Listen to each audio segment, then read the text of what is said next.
আমার আল্লাহও চায় আপনি আপনারা ছোট করেন। আল্লাহর এটা দেখতে বড় ভালো লাগে যে আমার বান্দা ছোট হয়ে থাকতে চায়। মান তাওয়াদা তারাফা, যে নিচে নামতেছে আল্লাহ টাইনা উঠায়, আর যে উঠতেছে আল্লাহ থাপ্পড় মেরে নিচে নামায়। কথা কন। উনজুরু ইলা মান হুয়া আসফালা মিনকা, তোমার চেয়ে খারাপ অবস্থায় আছে একটু তাকাও না, একটু তাকাও, তোমার চারিপাশেই আছে। যে মুহূর্তে আমরা কথা শুনছি এই মুহূর্তে অনেকে হাসপাতালের বেডে শুয়ে শুয়ে চিৎকার করছে, মৃত্যুর প্রহর গুনছে। ক্যান্সার, দুরারোগ্য ব্যাধি যার নাই কোনো অ্যান্সার। আমার বাড়ি নাই, আমি বাড়ি চাই, গাড়ি চাই, আরো টাকা চাই, আরো পয়সা চাই, আরো খ্যাতি চাই, আরো অনেক কিছু চাই। ক্যান্সারে আক্রান্ত রোগীটা কিচ্ছু চায় না, খালি বাঁচতে চায়। ওর বাঁচার বড় শখ, এই সুন্দর মায়ার পৃথিবী ছেড়ে ওর চলে যেতে মনে চায় না, ও শুধু বাঁচতে চায়। কিন্তু আমাদের এটা লাগবে, ওইটা লাগবে, ওইটা লাগবে। এই জন্য ক্যান্সারে যারা আক্রান্ত একটু তাকান না, হাত নাই পা নাই, একটু তাকান কিভাবে তারা লাইফ লিড করে। শেখ সাদি বালাগাল উলা বিকামালিহি একটা কবিতা লিখে বিখ্যাত হয়েছে। পার্সিয়ান পয়েট, ইরানি কবি।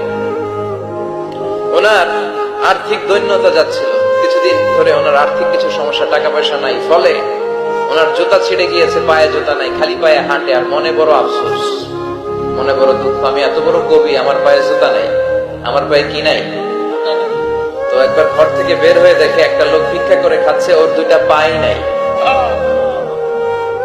শেখ সাদির কি নাই? ভিক্ষুকের কি নাই?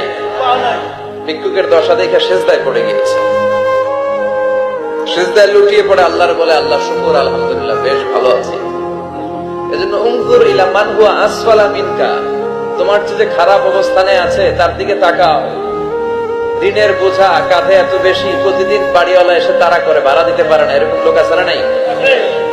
গ্যাসের বিল দিতে পারে না, বিদ্যুতের বিল দিতে পারে না, স্ত্রীকে একটা শাড়ি কিনে দিতে পারে না, বাচ্চাদের 3 মাসের 4 মাসের বেতন ভাড়া জমা হয়ে আছে, দিতে পারে না। কত সুখে আছি আমরা, কত শান্তিতে আছি আমরা, শুকর গুজার হতে চাই না, শুধু অভিযোগ আর অভিযোগ। আল্লাহ বলে অভিযোগ বাদ দিয়ে দাও। বিষ্ণু বলেন তোমার চেয়ে খারাপ অবস্থানে আছে একটু ওইদিকে তাকাও, তাহলে দেখবে তুমি অনেক ভালো আছো। এজন্য সব সময় সুখে দুঃখে সর্বাবস্থায় আমরা প্রশংসা করব একজনের, তিনি কে?